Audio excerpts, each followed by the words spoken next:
Okay, the Mishnah tells us that initially if a husband would want to nullify a get, to cancel a get, he would do it before a bezdin. We're not talking about an official bezdin. Now the question is, how many people are considered a bezdin? 2 or 3. Itma b'fnei kama hu mevatlo. When he goes and he cancels the get, which means cancel, we had before, did he cancel the agent, or did he actually nullify the get where the get cannot be used again? So it came out before, the get can't be used again. It's canceling either because you can't cancel the get, even if you try to cancel it, because if the get was written properly with the right intent, saying something which was written correctly, you cannot undo that. Okay? Or the question was, when he canceled the get, it doesn't mean you're canceling the get, but rather you're just canceling the agency, so the person can't deliver the get. So now the question, when you make that initial cancellation, it says you have to before bezdin. So b'fnei kamu v'vatlo, Rav Nachman b'fnei beis. It should be before 2 individuals. Rav Shesham b'fnei gimel. It has to be before 3. You just said that once you write something that is written correctly, you cannot change the status of that. But Rav Sheshes said you could. It was my argument with Rav Nachman, Rav Sheshes. We rule like Rav Nachman, that's what we say can't. You cannot. But Tosas, so how do we understand Rav Sheshes? Okay? So Tosas explains that Rav Sheshes, and the Gemara explains because it's lo osi dim vatul masu, that once an action has been done, a verbal statement cannot cancel, it cannot undo an action. So the action was done, it was infused, it was written, the man was authorized to write the get. So why can't it be undone?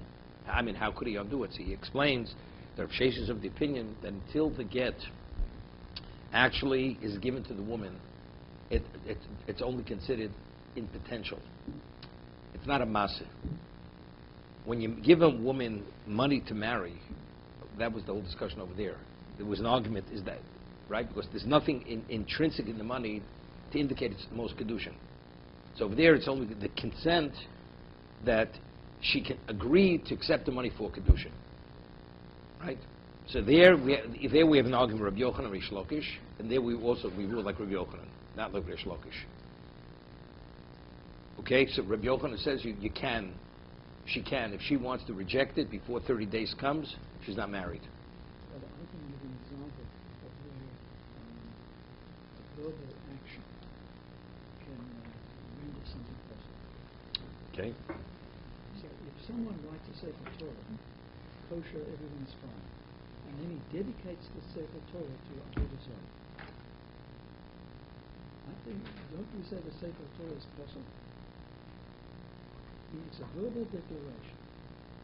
This is what I... What do you mean? He's donating it to a church. Yes, or to an Avodah Zarah, the old-fashioned Avodah Zarah. What, they just own it? He wrote it. Let's say he would deify it. He would deify it. What he worships it. He worships the Sefer Torah as if it would be a deity, right? Donating wouldn't affect it. He makes a declaration. And this is Avodah Zarah. No, it's not that. Let's say it wouldn't be enough. He'd have to worship it. Words alone would not be enough. Would not be enough. Not be enough. He'd have to worship it. So it isn't worship, but It's an action. it's a form of No, it's action. Action. It's a speech. Okay, let's say he would say, Ze'eli, this is my God.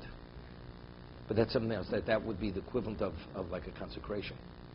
That would be the equivalent of a consecration. No, but what's invalidating it is it's a side issue. What about if I take a Sefer Torah? Let's say it would catch fire and burn, right? So it doesn't exist. What you've done, you've abominated the Sefer Torah. The reason why it's possible is not because it's lacking in the lishma. It's been abominated. Being worshipped causes it. Now it's become an abomination to Sefer Torah. That's why you can't use it. It becomes Yisur HaNo. You're not permitting the benefits from it. It doesn't make a difference. No, but it's different. Here the nullification is, I don't want it should function as a get. But why shouldn't it function as a get? There, it's because it's been abominated. Being abominated, that's the reason why it cannot be. Right? That's why it cannot be used by the Sefer Torah. The get, same thing, everybody agrees. Let's see, we take the get, he'd worship the get. Everybody would agree the get cannot be used. It becomes Yisur HaNo.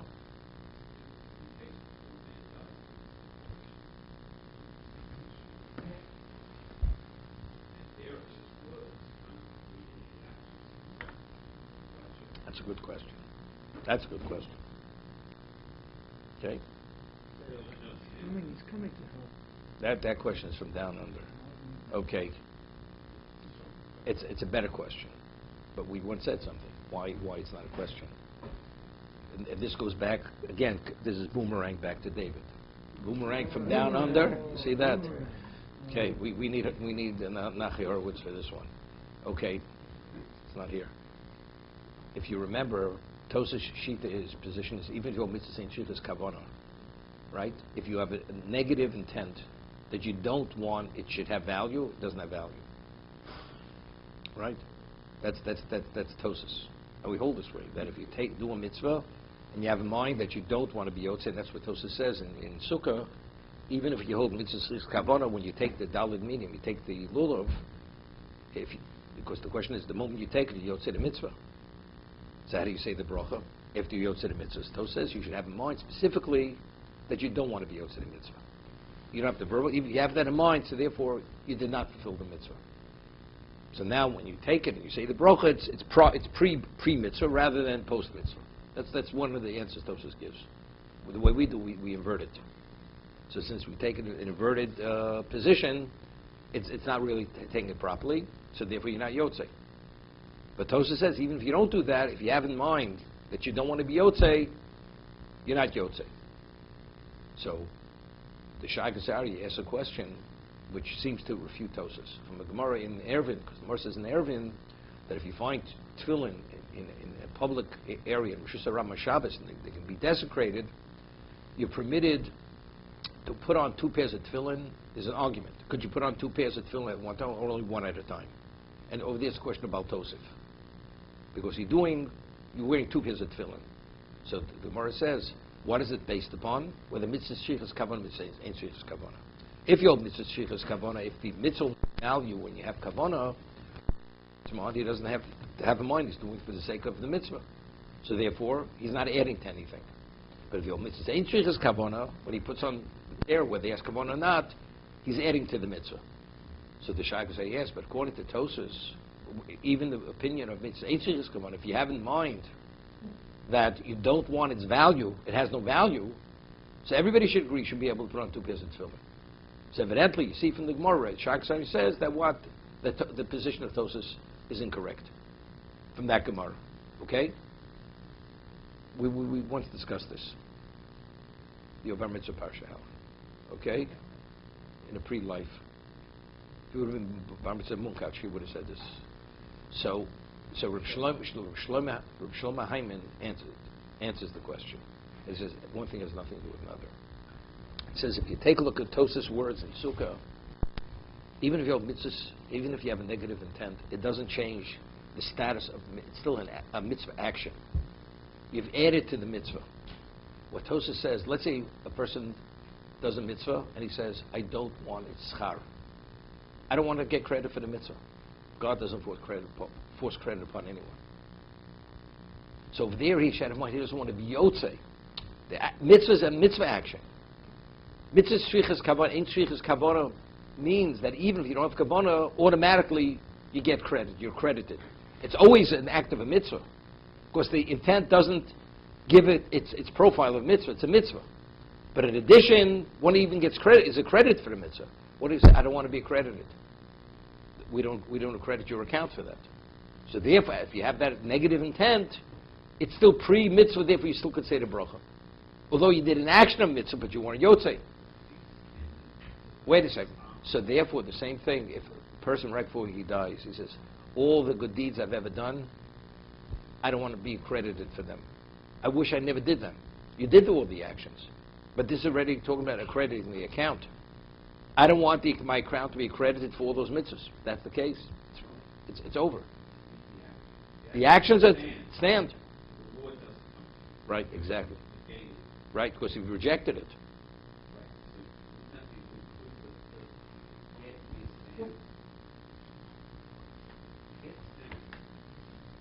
I'm not saying you come the other. He has to study that. He did an action. How does he negate it? That was your question.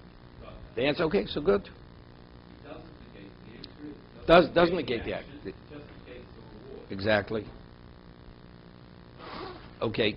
So now we have a question when he nullifies the get or the agency, and the person Mishnah uses the term bezdin. Rav Nachum b'fnei beis, two is sufficient. Rav Shesham b'fnei gimel. Rav Shesham b'fnei gimel, bezdin could on. It says in the Mishnah, bezdin's always conventional. Bezdin is three. So therefore, when the Mishnah says to be nullified in the presence of bezdin, it's three. Rav Nachman Amar b'fnei beis. The beitrei nami bezdin correlate. We find that a bezdin is also referred to even when you only have two, not three. We'll see. In this context, l'chatchila. So Tosfos explains like this. It's interesting. There's not, and he shows that there's a machlokes in Sanhedrin. We had that Beis on Beis that Shmuel holds, and we rule like Shmuel. What's a bezdin chotzuf? An insolent bezdin. It says shnaim shadonu dineim din. If two people they give a verdict, the verdict in regard to monetary case, it's valid. But it's a bezdin chotzuf. But it's an arrogant court. It's an insolent court. It's brazen. Because you should have three. B'di'evet, two are okay. So Tosfos goes to show over here. Rav Nachman over here, we're talking this l'chatchila. We're not talking. Why is it brazen? What do you have to have three judges? Because the whole concept is that the whole discussion over there is either because you have to have rov. If you have to have rov, then you have to have three always. There's no two, even b'di'evet would not be. But the Gemara says over there that because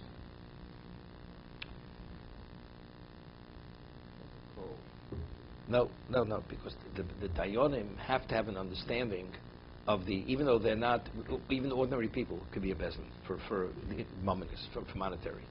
But the question is, but you don't know the ins and outs of the halacha. So how do you qualify to be a dayan, right? To sit on a case where there's a monetary dispute. So the Gemara says, of course, anybody who's engages in business, he understands the rudiments of business, of commerce. So you understand, is he a thief? Is he not a thief? You understand this. And Moshe says, but maybe he's a Yoshvi Kronos. Maybe the guy sits and whittles away his time. The man has no understanding of anything. He doesn't no understanding of commerce. Moshe says no, because it's inevitable that within three you can have minimally one. You can have one, or one or two of them. So therefore, two is okay. Because on a Torah level, you only need one. You don't need three. You only need three, so you should have the number that within that number you're going to have a person who understands commerce. So, but over here we're not talking about. It's not talking about understanding anything. This is to make a declaration, because we'll see in a question for word to get back to the woman that the husband canceled the get. That's the whole discussion over here. Lower, lesser, because he shows that even though Rava rejects Shmuel and Sanhedrin, Rava rules over here that, like Rav Nachman, that two is sufficient. Well, we'll discuss. You need no experts whatsoever. As long as you're a Jew. Two Jews, they qualify. Okay? Rav Shesham Fnei Gimel. So now the question is, what was the basis? Because you find that Bezdin, the times were Bezdin, and now the question is, where do you find? Where do you find a Bezdin two are referred to as Bezdin? Omer of Nachman Nami, look, where do we find two? Did none? If a person wants to protect his debt, that it should not be canceled as a result of the sabbatical year ending, so he writes a prusbul. What does he do? So Rashi explains he gives the debt over to the court. So now the court, they're considered the creditors. The Torah lo yigos ish bereu. A fellow is not permitted to collect the debt from his fellow. If the debt is given over to the court is not the fellow of an individual. So the court is a way to protect the debt, that the debt shouldn't be canceled, because it's no longer, the creditor is no longer a fellow, the creditor is the bezdin. So what do you write? I'm giving over to you the documents, ploni hadayonim shemokum ploni. So how many people are being mentioned? Two. See, and there's a bezdin. We will stop.